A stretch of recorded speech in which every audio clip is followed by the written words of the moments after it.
दोस्तों, किसी ने कितने कमाल की बात कही है।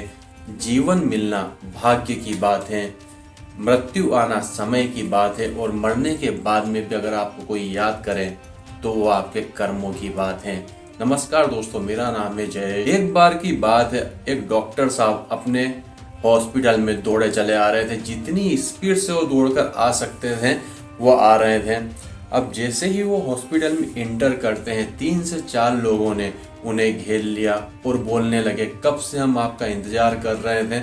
हमारा बच्चा ऑपरेशन थिएटर में, अगर आपका बच्चा होता तो क्या आप इतनी ही देरी से आते हैं। अब डॉक्टर साहब ये सारी बात सुनते हैं, सबको साइड में करते हैं और अपने काम के लिए ऑपरेशन थिएटर में चले जाते हैं। ऑपरेशन होने में करीब 1.5 से 2 घंटे का समय लगता है पूरा ऑपरेशन खत्म होने में।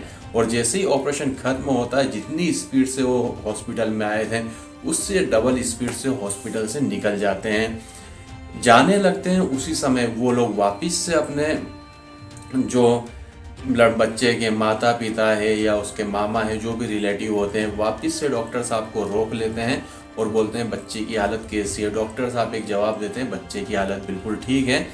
फिर पूछते हैं, वो जाते समय दोबारा से उसके रिलेटिव डॉक्टर साहब से पूछते हैं कि अब ये बच्चा हमारा कितने समय में यहाँ से डिस्चार्ज हो जाएगा।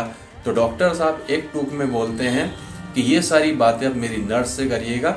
और जितनी स्पीड से वो आए थे उससे डबल स्पीड से वो हॉस्पिटल से निकल जाते हैं। सभी लोग भौचक्के रह जाते हैं और देखते हैं कि ये डॉक्टर कितना घमंडी है।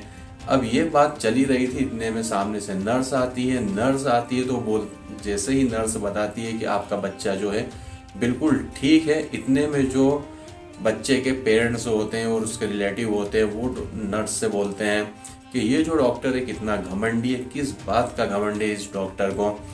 अगर यहाँ पर अगर हम इमरजेंसी में नहीं होते तो इस हॉस्पिटल में हम आते ही नहीं। अब इतनी बातें सुनकर नर्स जो होती है काफ़ी इमोशनल हो जाती है और वो बताती है, आज सुबह ही डॉक्टर साहब के लड़के का एक्सीडेंट हो गया और एक्सीडेंट में उस बच्चे की डेथ हो गई है। अब हमारा काम था, हमारी ड्यूटी थी कि हम डॉक्टर साहब से एक बार कंफर्म करें कि ऑपरेशन करने के लिए वो आएंगे या नहीं आएंगे। हमें तो पूरा यकीन था कि वो नहीं आएंगे, मगर उन्होंने जैसे ही आपकी कंडीशन सुनी वो अपनी सारी चीज़ों छोड़कर ऑपरेशन करने के लिए आ गए। अब आपका बच्चा तो ठीक हो जाएगा। और वो जितनी जल्दी से इसलिए निकल गए क्योंकि शाम काफ़ी ज़्यादा हो रही है और बच्चे का अंतिम संस्कार भी करना था। तो एक छोटी सी कहानी है मगर सीख बहुत बड़ी देती है कि जब तक आपको किसी की सिचुएशन नहीं पता हो तो अपने माइंड से उसके लिए रिएक्ट मत करिए, क्योंकि हो सकता है कि जो आप सोच रहे हो उसकी परिस्थिति उससे भी विपरीत हो। तो एक छोटी सी कहानी मगर सीख बहुत बड़ी आपको देती है।